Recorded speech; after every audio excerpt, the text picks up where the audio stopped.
নমস্কার সবাইকে। সুদীপ তার রান্নাঘরে সকলকে স্বাগত।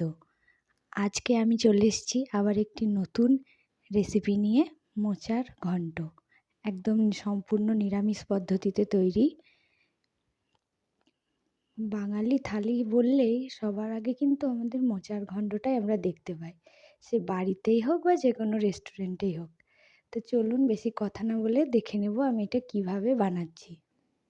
তো এখানে আমি মোচার ঘন্ট বানানোর জন্য 1 বাটি মোচা সিদ্ধ করে রেখে দিয়েছি, একটা ছোট সাইজের আলু চৌকো করে কেটে নিয়েছি, আর নিয়েছি টমেটো কুচি, 2টি কাঁচা লঙ্কা চিরা, বাদাম, আর মশলা নিয়েছি আদা জিরে বাটা। তো সবার প্রথমে আমি বাদামগুলোকে ভেজে নিলাম। এইবার বেঁচে যাওয়া তেলের মধ্যেই দিয়ে দেব শুকনো লঙ্কা, তেজপাতা আর 5 ফোড়ন। এবার এর মধ্যে আলুগুলোকে দিয়ে ভালো করে নেড়েচেড়ে ভেজে নেব।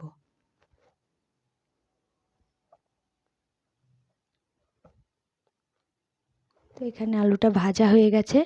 এইবার এর মধ্যে দিয়ে দেবো কোচানো টমেটোগুলো। টমেটোটা দিয়ে ভালো করে নেড়ে চেড়ে নেব। এইবার এর মধ্যে দিয়ে দেবো মশলাটা। মশলাটা দিয়ে ভালো করে কষিয়ে নেব।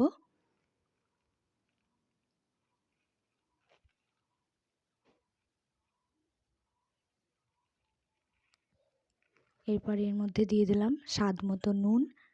মোচা একটি খুবই উপকারী সবজি।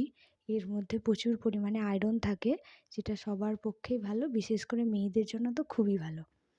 তো এখানে দেখুন হয়ে গেছে মশলাটা কষানো। এবার এর মধ্যে একটু জল দেব, মশলার বাটি ধোয়া জলটা দিয়ে, আর একটু নেড়েচেড়ে নেব।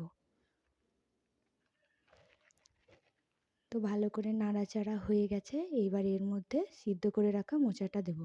আমি একটি ছোট সাইজের মোচা নিয়েছিলাম। তো মোচাটা দিয়ে এবার ভালো মতো এটাকে মিশিয়ে নেব সব কিছুর সাথে। মোচাটা দিয়েও একটু কষিয়ে নিতে হবে। আর আমি সম্পূর্ণ রান্নাটা মিডিয়াম ফ্লেমেই রেখেছি, গ্যাসের ফ্লেমটা। তো মোচাটা ভালো করে কষানো হয়ে গেছে। এর মধ্যে কাঁচা লঙ্কা চেরা দুটো অ্যাড করে দিয়েছি। এইবার এর মধ্যে দিয়ে দেব পরিমাণ মতো জল। আমি যে বাটিটার মোচা নিয়েছিলাম সেই বাটিটারই 1 বাটি জল দিয়ে দেব।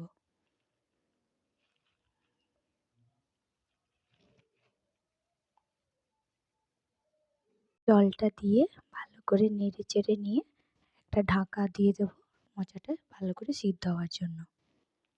এখানে হয়ে গেছে সব কিছু ভালো মতো সিদ্ধ।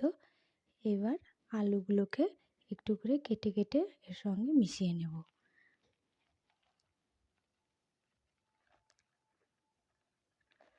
এবার আমি এর মধ্যে ভেজে রাখা বাদামটা দিয়ে দেব।